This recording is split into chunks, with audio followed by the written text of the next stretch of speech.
శ్రీమాత్రే నమః. నేను మీ సాయి శర్మ దత్తానంద.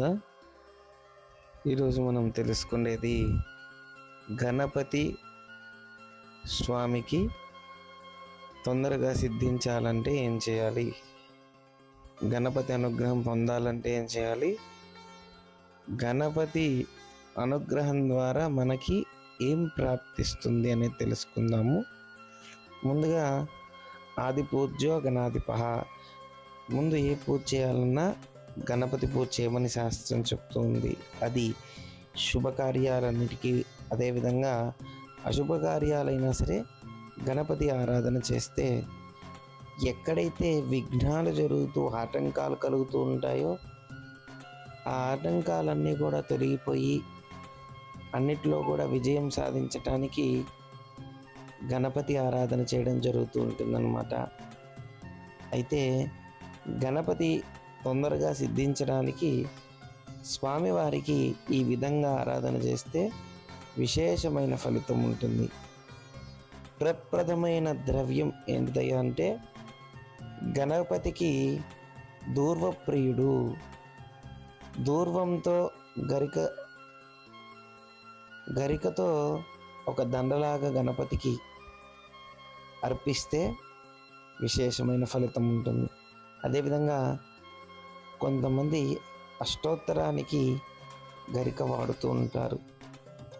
అదేవిధంగా చూసుకుంటే గణపతికి తర్పణానికి కూడా గణపతికి గరిక వాడతారనమాట, తర్పణానికి. అదేవిధంగా గణపతి మోదక ప్రియుడు. గణపతికి మోదకాలు లడ్డు రూపంలో ఏదైనా సరే ఒక లడ్డు రోజు నైవేద్యం పెడితే తొందరగా సిద్ధిస్తాడనమాట. గణపతి మూల మంత్రం ఓం గం గణపతయే నమః, ఓం గం గణేశాయ నమః, ఓం గం గణపతయే నమః అంటూ ఈ మంత్రాన్ని 108 సార్లు జపం చేసి ప్రతిరోజు అవకాశం ఉన్నవారు 1 గంట సేపు జపం చేసుకొని గణపతి అనుగ్రహం పొందటానికి ప్రత్యేకించి చూసుకుంటే కనుక గరికతో ప్రతిరోజు గరికతో అర్చన చేస్తే విశేషమైన ఫలితం ఉంటుంది. దూర్వం అంటే మనకి దుస్వప్న దుశ్శకున ఈ పీడన్ని కూడా నివృత్తి కలుగుతాయి. గణపతికి దూర్వప్రియుడు. దూర్వం అంటే గరికతో అర్చన చేస్తే మనకి దుస్వప్నంగా వచ్చే దోషాలన్నీ కూడా నివృత్తి కలుగుతాయి అన్నమాట.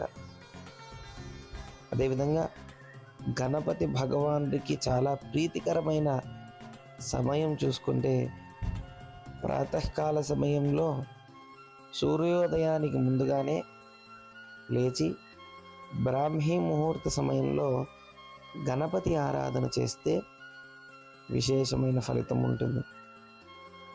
మూలాధార చక్రం అనేది యాక్టివేషన్ అవ్వడానికి మూలాధార చక్రంలో గణపతి ఉంటాడు కనుక మనం చేసే జపము మూలాధార చక్రం యాక్టివేషన్ అవుతుంది. అప్పుడు జనాకర్షణ, ధనాకర్షణ, రాజ్యాకర్షణ కలుగుతుంది. అదేవిధంగా గణపతికి తర్పణ ప్రియుడు. మాసానికి పౌర్ణమి అమావాస్య గణేశ భగవానుడికి తర్పణం చేస్తే మనసులో ఏదైతే కోరికలు ఉంటాయో అవన్నీ కూడా నెరవేరుతాయన్నమాట. మనకి ఆటంకాలు లేకుండా ఎక్కడికి వెళ్ళినా మనం సక్సెస్ సాధించడానికి గణపతికి ప్రతిరోజు ఒక లడ్డు నైవేద్యం సమర్పిస్తే విశేషమైన ఫలితం వస్తుంది. అదేవిధంగా కొన్ని సంకల్పాలు ఎలా ఉంటాయంటే అసలు అది తీరదు అనే లాంటి కోరికలైనా సరే గణపతికి ప్రప్రథమంగా స్వామి నాకు ఈ కార్యం చేసి పెడితే నీకు ఇది సమర్పిస్తాను అని గణపతికి దండం పెట్టుకుంటే కొంతమంది లడ్డు సమర్పిస్తారు, కొంతమంది 108 కొబ్బరికాయలు సమర్పిస్తారు. ఇలా అనేక రకాలుగా సమర్పిస్తారన్నమాట. కాబట్టి గణపతికి ఎంత ఆరాధిస్తే అంత మంచిది. ఏదైనా సంకల్పం ఉంటే అలా పెట్టుకుంటే కనుక తొందరగా సిద్ధిస్తుంది. అదేవిధంగా దూర్వ గణపతి ఆరాధన చేస్తే అన్నిట్లో కూడా విజయం సాధించవచ్చు అన్నమాట. అదేవిధంగా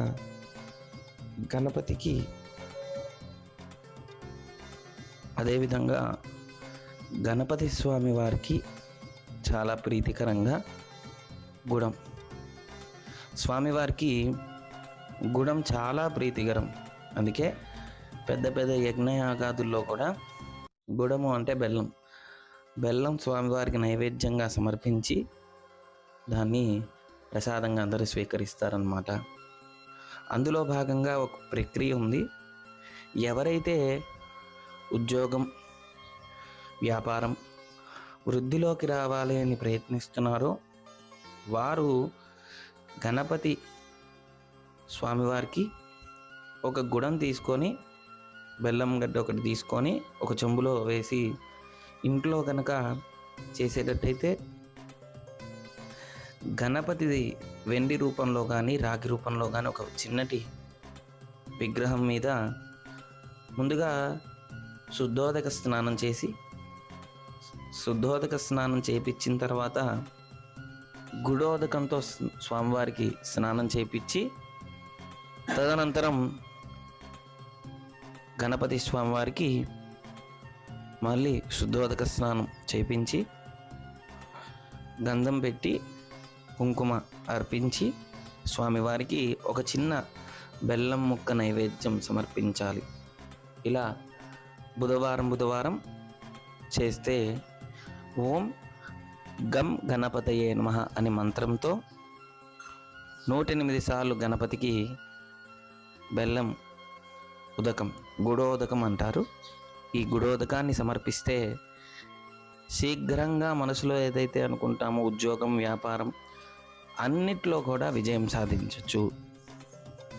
ఆది పూజ్యో గణాధిపః అన్నారు కాబట్టి ముందుగా గణపతి ఆరాధన చేసి గణపతి యొక్క అనుగ్రహం పొందితే, గణపతి సిద్ధిస్తే అన్నిట్లో కూడా విజయం సాధించవచ్చు అన్నమాట. తెలుసుకున్నాం కదండి.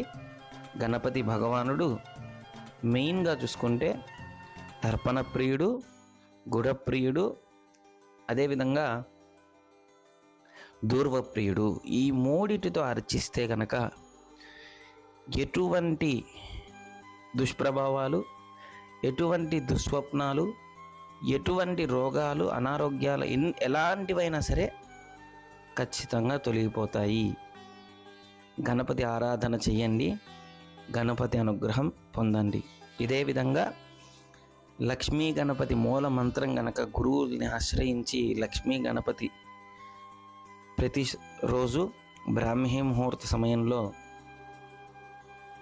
సహస్రాధికం జపం చేసుకొని 41 రోజు తీక్ష్ణంగా జపం చేసి తదనంతరం హోమం, తాంబూలం, బ్రాహ్మణాది తాంబూలం, బంధువర్గానికి ప్రీతికరంగా భోజనం ఇవి సమర్పిస్తే గణేష్ భగవాన్కి, స్వామివారికి ప్రీతికరమైన వస్త్రం పీతవస్త్రం సమర్పించి ఆ దీక్ష అనేది చేసుకోవడం వల్ల గణపతి అనుగ్రహం చాలా పొందొచ్చు అన్నమాట.